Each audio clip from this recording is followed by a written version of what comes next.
បាទសូមជម្រាបសួរពុកម៉ែបងប្អូននេះជាទស្សនភាពហើយក៏ដូចជាទេសភាពដ៏ស្រស់ត្រកាលនៃទឹកដីដ៏ស័ក្តិសិទ្ធិរបស់ប្រជាណាចក្រកម្ពុជាយើងបាទគឺនៅទឹកធ្លាក់ភ្នំគូលែនពុកម៉ែបងប្អូនបាទឃើញថាអូត្រជាក់ស្រែបតែម្ដងពុកម៉ែបងប្អូនបាទអញ្ចឹងមានភ្ញៀវជាតិក៏ដូចជាភ្ញៀវអន្តរជាតិមកលេងកោះកច្រើនណែនណាន់តាន់តាប់បាទហើយខ្ញុំឮសូរគេថាបាទទឹកធ្លាក់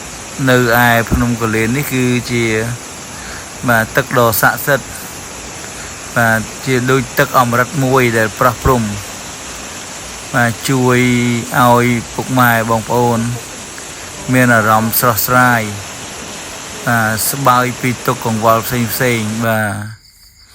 ហើយម្យ៉ាងទៀតបើសិនជានិយាយអំពីរឿង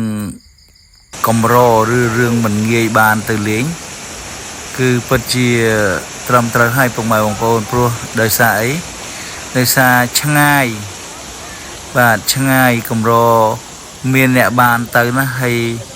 អ្វីដែលពិសេសជាងនឹងទៅទៀតនោះគឺថាបាទផ្លូវកាលពីដើមឡើយអូគ្រាន់តែឡើងលើកំពូលភ្នំហ្នឹងបាទត្រូវធ្វើដំណើរច្រើនមែនទែនរហូតទៅដល់ប្រហែល70ជាងគីឡូឯណានោះបាទពីជើងភ្នំឡើងទៅដល់ហ្នឹងហើយបើសិនជាមានឡានត្រូវទៅក៏គេមកគ្នាត្រូវមានឡានចុះដែរបើកាលណាឡានចុះមកអញ្ចឹងអ្នកឡើងទៅគឺមិនឲ្យទៅទេហើយត្រឹមម៉ោង12ថ្ងៃនោះគឺថាបិទអត់ឲ្យឡើងឡានទៅទេពីព្រោះអីពីព្រោះនឹងមានអ្នកចុះមកពី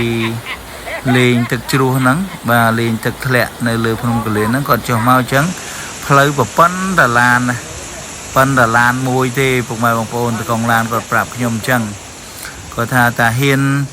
ដល់ម៉ោងហើយហ៊ានឲ្យមកមិនដឹងកន្លែងណាជិះគ្នាទេហើយតែជិះមិនស្រួលហ្នឹងនាំឲ្យមានបាតុភិបផ្សេងកើតឡើងជាយថាហេតុអញ្ចឹងដែរបាទប៉ុន្តែចៃដន្យល្អឥឡូវនេះគឺយើងអាចធ្វើដំណើរឡើងទៅតាមខាងនេះបានអញ្ចឹងណាឡើងពីខាងកើតហើយខាងលិចបាទដោយសារមានការអភិវឌ្ឍអញ្ចឹងគេធ្វើផ្លូវចាក់កស៊ូចាក់បេតុងនឹងឡើងបានទៅដល់ស្រួលហើយពុកម៉ែបងប្អូនបាទគ្រាន់តែទៅពីខាងស្រុកស្វាយលើទៅពីជើងភ្នំឡើងទៅហ្នឹងប្រហែលជា40គីឡូទេឬក៏អាចថា40ជាងតិចតួចចឹង42 43ចឹងបាទអញ្ចឹងខ្ញុំមានតែប៉ុណ្្នឹងទេបាទសូមគោរពជូនពរពុកម៉ែបងប្អូនទាំងអស់ទទួលបាននូវសេចក្តីសុខសេចក្តីចម្រើនដឹកទទួលទានមានបានធ្វើដំណើរទៅណាមកណាប្រកបដោយសុខសុវត្ថិភាពទាំងអស់គ្នាហើយម្យ៉ាងទៀតបើមានពេលវេលាគួរទៅលេងដែរ